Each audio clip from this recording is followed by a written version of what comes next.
të nderuar kolegë deputet, u bën disa javë që në vendin ton koronavirusi dhe sëmundja që shkakton ai ka shtuar ngarkesën në sistemin ton shëndetësor për shkak të rritjes së numrit të prekurve e për fat të keq dhe të atyre qytetarëve të cilët kanë humbur jetën. Sot unë jam këtu para jush për t'ju kërkuar mbështetjen tuaj për të miratuar këtë akt normativ të hyrë në fuqi me vendimin e qeverisë. E teksa prezantoj këtu këtë akt, shoh që disa nga ju kolegë të nderuar maskën nuk po e mbani.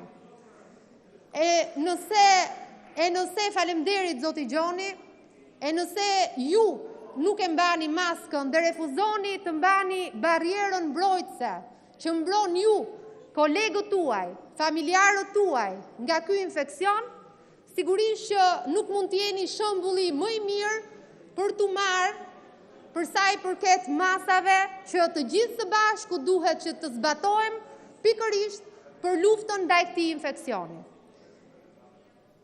Në të dy spitalet, faleminderit zoti Lita që e vë maskën, nuk duhet t'ju mbushun mendjen duhet ta keni të mbushur, sepse kjo nuk është një masë që po e vë qeveria sepse duhet mbushi mendjen, kjo është një masë e propozuar nga ekspertët dhe e gjithë pranuar si një domosdoshmëri për uljen e riskut ndaj një infeksioni i cili është i rrezikshëm dhe është vdekje prurës. Në të dy spitalet e dedikuara për trajtimin e rasteve me Covid, të cilat aktualisht janë funksionale, ne kemi mbi 120 të shtruar, të konfirmuar me këtë diagnozë dhe me 10 të tjerë të cilët janë të dyshuar dhe janë të shtruar në këto spitale. Çfarë do të thotë kjo? Do të thotë që shumë shpejt ne do të ezaurojmë kapacitetet e dy spitaleve të dedikuara dhe më pas do të shtrihemi në planin ton për të hapur spitalin e tretë e për të hapur spitalin e katërt. Ne do të bëjmë detyrën tonë, do të vijojmë të forcojmë kapacitetet spitalore. Por a është më e mira kjo?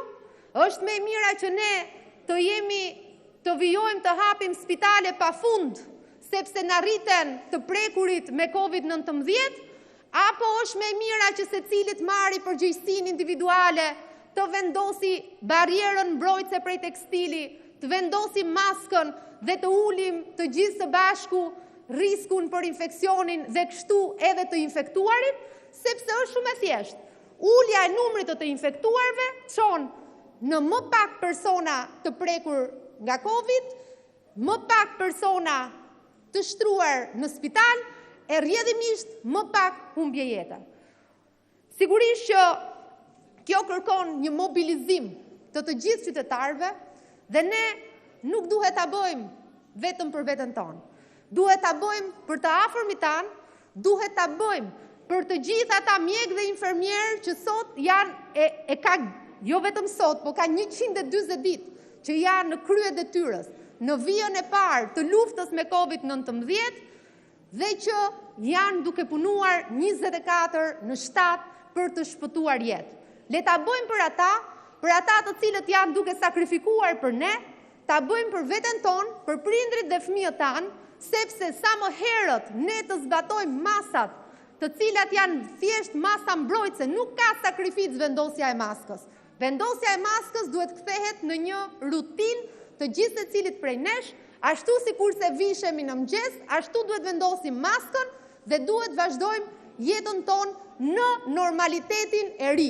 Nuk ka më normalitet të vjetër. Ashtu siç ishim, nuk do të jemi derisa vaksina të na garantoj që do të kthehemi në atë normalitet. Por besoj që edhe kur vaksina të dalë, bota do të ketë ndryshuar dhe ne nuk do të jemi më të njëjtët. Ndaj, unë ftoj shumë që përveç se ta miratojmë këtë akt normativ, të gjithë së bashku të mundemi që të japim shembullin e mirë dhe të drejtojmë me shembullin personal. Faleminderit. Faleminderit zonja Manar Steliu. Zoti Gjoni,